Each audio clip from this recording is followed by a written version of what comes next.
दिनों से उत्तराखंड की सुरंग में फंसे मजदूर आखिरकार बाहर आ गए, लेकिन उन 17 दिनों में कभी उम्मीद की किरण जगी तो कभी निराशा हाथ लगी।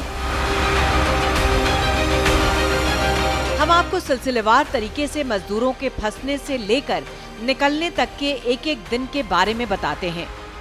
12 नवंबर दिवाली का दिन था।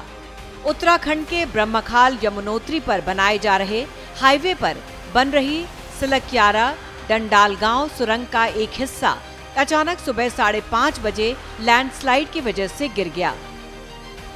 13 नवंबर उत्तराखंड के मुख्यमंत्री पुष्कर धामी मौके पर पहुंचे और ऑक्सीजन पाइप के जरिए मजदूरों से बातचीत की। बातचीत में पता चला कि सुरंग के अंदर मलबा लगातार गिर रहा है।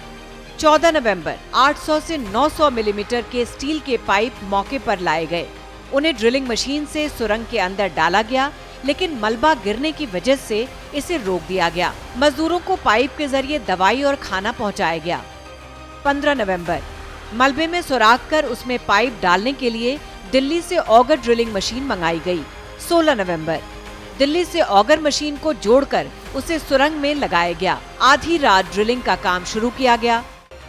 17 नवंबर मशीन ने 57 मीटर में से 24 मीटर तक खुदाई की और स्टील के 4 पाइप डाले गए। हालांकि 5वां पाइप नहीं डाला जा सका। इसके बाद इंदौर से और ज्यादा शक्ति वाली ऑगर मशीन मंगाई गई। काम शुरू हुआ, लेकिन बड़ा मलबा गिरने की वजह से ऑपरेशन रोक दिया गया। 18 नवंबर पीएमओ से अधिकारियों की टीम सुरंग के पास पहुंची। उन्होंने फंसे हुए मजदूरों को बाहर निकालने के लिए 5 प्लान बनाए, जिनमें पहाड़ के ऊपर से नीचे तक सुराख कर मजदूरों को निकालने का भी प्लान था। 19 नवंबर परिवहन मंत्री नितिन गडकरी ऑपरेशन की समीक्षा करने मौके पर पहुंचे।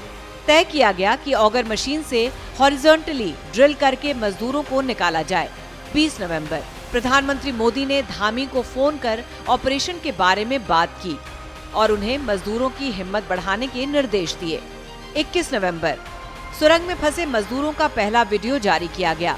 उन्हें पाइप से अब ताज़ा खाना भेजे जाने लगा। खिचड़ी भेजी गई। दूसरी तरफ से भी खुदाई शुरू की गई ताकि मजदूरों के पास पहुंचा जाए। 22 नवंबर 800 मिलीमीटर के पाइप 45 मीटर तक डाल दिए गए।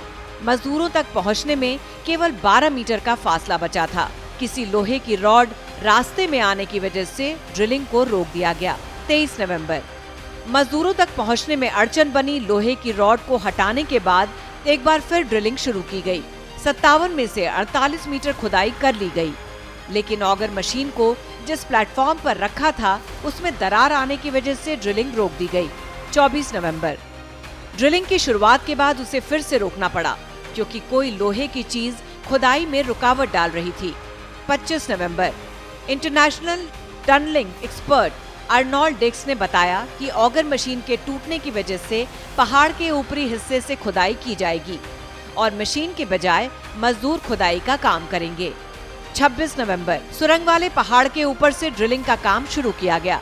मजदूरों तक पहुंचने के लिए पहाड़ के ऊपर से 86 मीटर खुदाई करनी पड़ेगी, जिसमें से एक दिन में करीब 20 मीटर खुदाई पूरी कर ली गई। 27 नवंबर हॉरिजॉन्टल डाले गए पाइप में खुदाई करने के लिए मजदूरों को लगाया गया। इन मजदूरों को रैट माइनर्स के नाम से जाना जाता है और ये अपने काम में बेहद चुस्त होते हैं। चंद घंटों में ही रैट माइनर्स ने सुरंग में करीब 2 मीटर तक सुराख कर दिया। 28 नवंबर रैट माइनर्स ने बचे हुए हिस्से को भी खोद डाला और फिर एक के बाद एक 41 मजदूरों को 17 दिन बाद बाहर निकाल लिया गया।